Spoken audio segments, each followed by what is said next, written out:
Hello, hello. We are live across multiple platforms. If you're watching this, we should be live on Instagram, YouTube, and Facebook.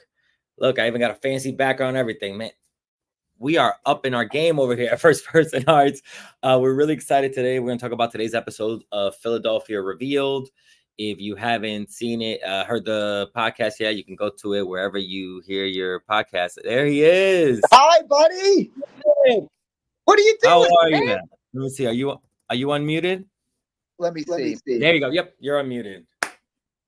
I did it. Yeah, The old man was able to do it. Man, this is so exciting. This is actually our first time going live across multiple platforms, so I appreciate you joining us. Well, Jay, our friendship is deep, so it cannot be contained by merely devices.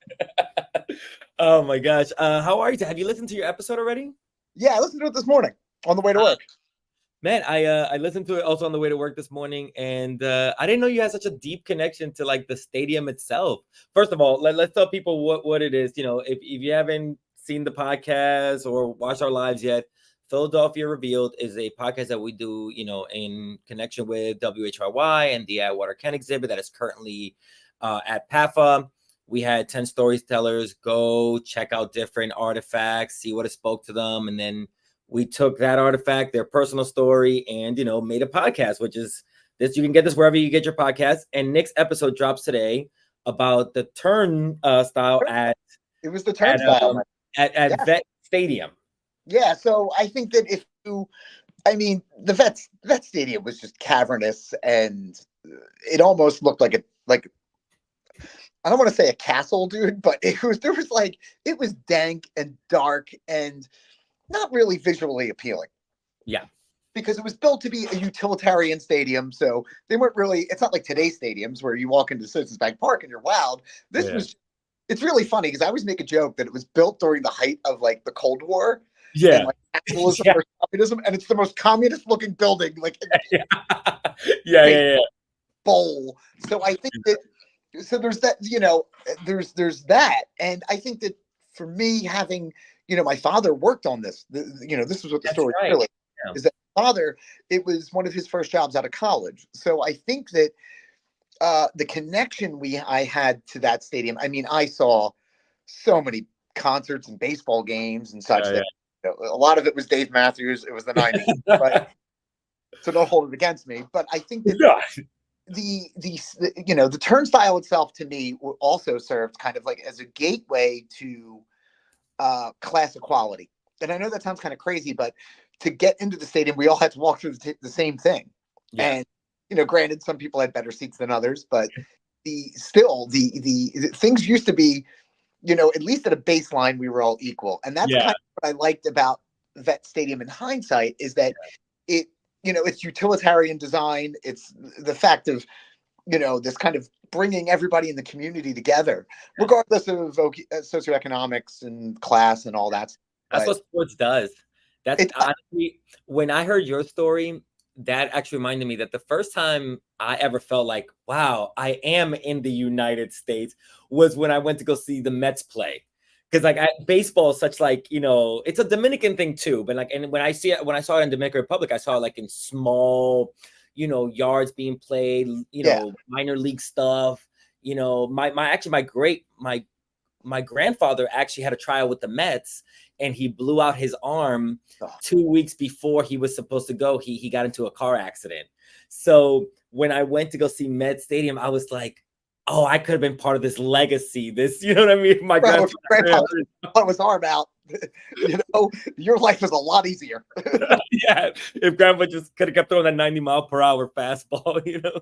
But also, I think that's kind of also what makes we're going to focus on baseball because Veterans Stadium is primarily known more for the Phillies than it is for the Eagles. Yeah. At least in terms of like how people hold it in their heart.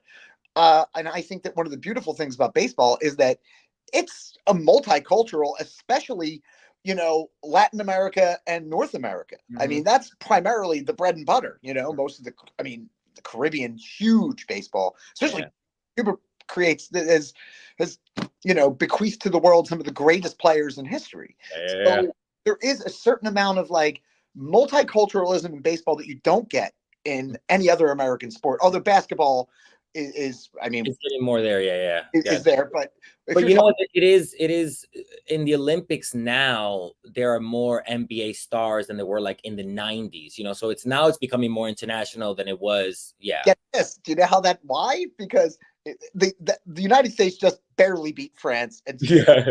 barely got through Serbia, and that is an unintended consequence of the 1992 Dream Team. The Hmm. Dream Team was so popular and made basketball a global sport, and now it's like, oh, we can't dominate anymore. Yeah. So there's And, definitely humor there, you know.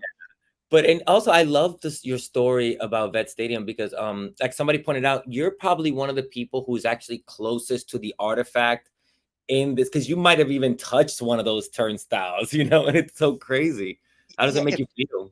if there was any way for me to know for certain that this was the one that I touched, I'm surprised. I mean, there is none, but the chances are large, Yeah. larger than normal. Yeah. Considering how many I went to a lot of baseball games as a kid. My father worked for this company that always got tickets, so like they always gave them to my dad because he had kids. And then later, when I got older, I would go with my friends or we would go to concerts.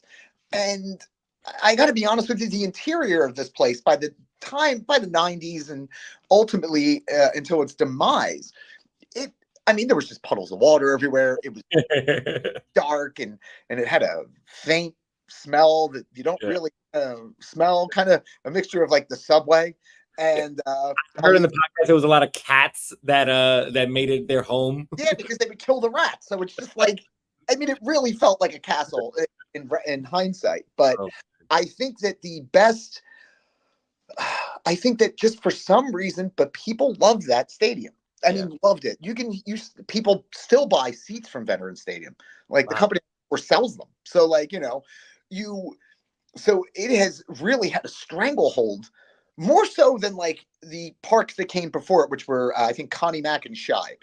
But this held a stranglehold for some reason. Plus, it was also a home of bad behavior. And this is kind of where the idea of the Philadelphia fan as being a barbarian kind of takes hold.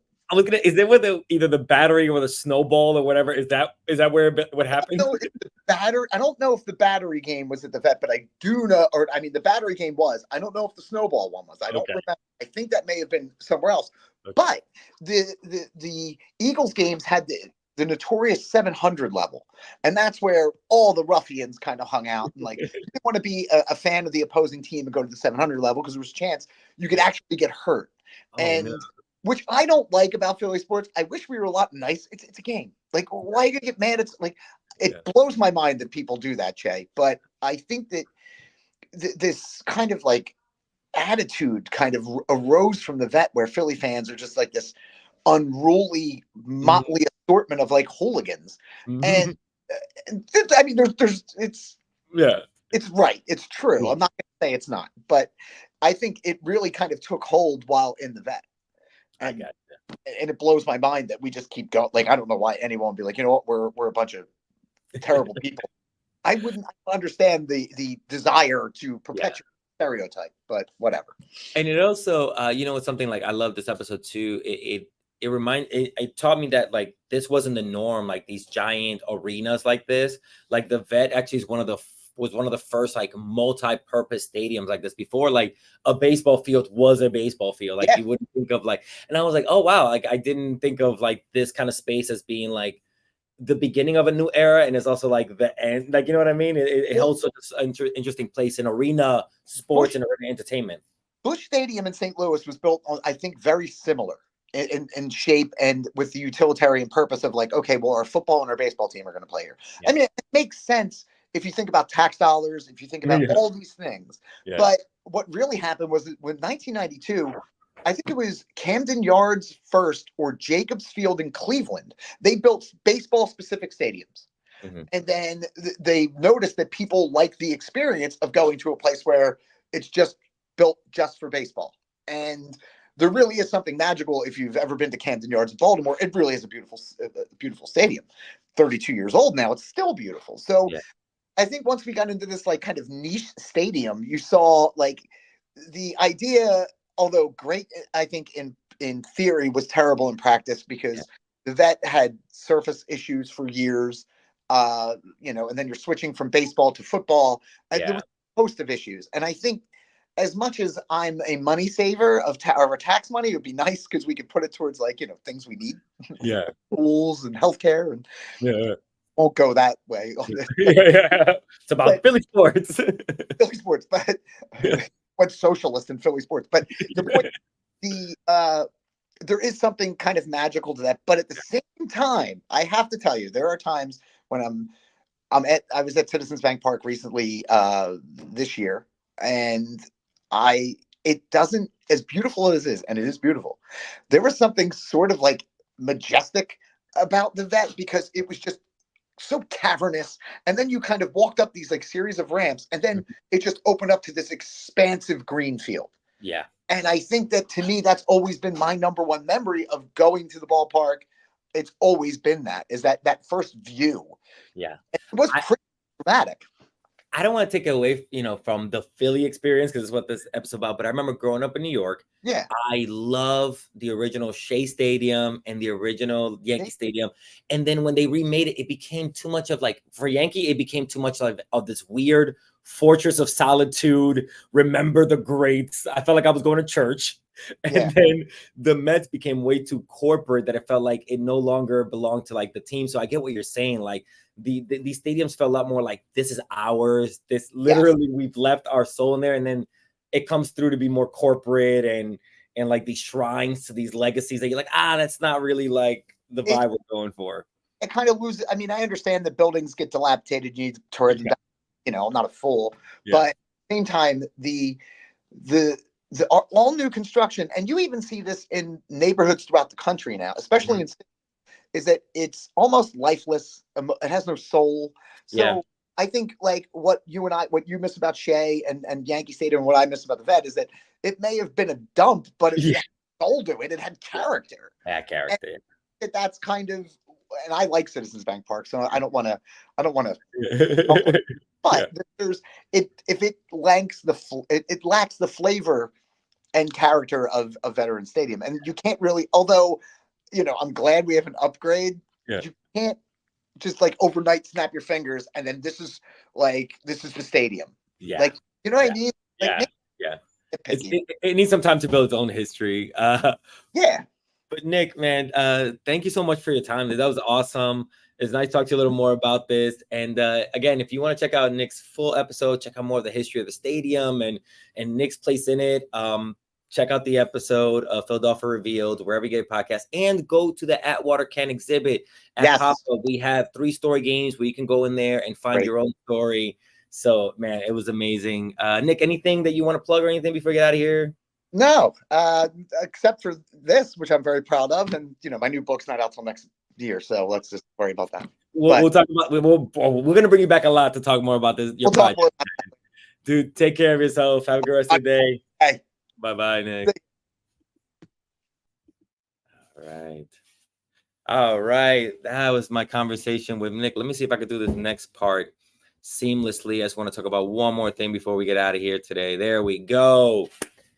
I got to go this way. That's right. Okay. Sex Files on September 10th at 7 p.m. with hosts Dixie De La Tour. Please send in the first line of your story to stories@firstpersonarts.org on the theme. Wait, did I do that here?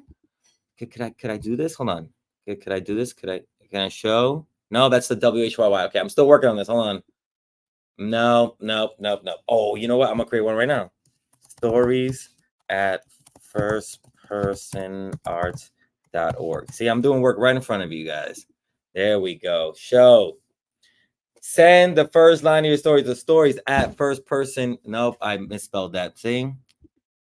I put first person Barts. There we go. That's where you're going to send the first line of your story to stories@firstpersonarts.org. Much better. So you can send in the first line of your story so you can be pre-selected. For pre-selected storytellers, we have $100, a coaching session, and a drink ticket. Also, if you come to the show and put your name in the bucket, you can also get $50 and a drink ticket. So there's chances to get paid for your stories, also get some coaching. And if you don't want to go up on stage, you could always come to the show, get tickets to come show. We're at World Cafe Live. I'm gonna learn this, how to move from side to side. There we go. 7 p.m. Yeah, it's but everything else that we have going on, please go to firstpersonarts.org to check out more of our shows, our applied storytelling, other events that we're doing around the city. And this was the first time doing this through StreamYard, so I think we did pretty good. If you have any questions about our organization or anything that you'd like to see us do with these lives or with our social media or at our events, always leave it in the comments. We want to hear from you. Comments that way. All right, that's it for today. We'll see you next week. Thank you so much. Bye-bye.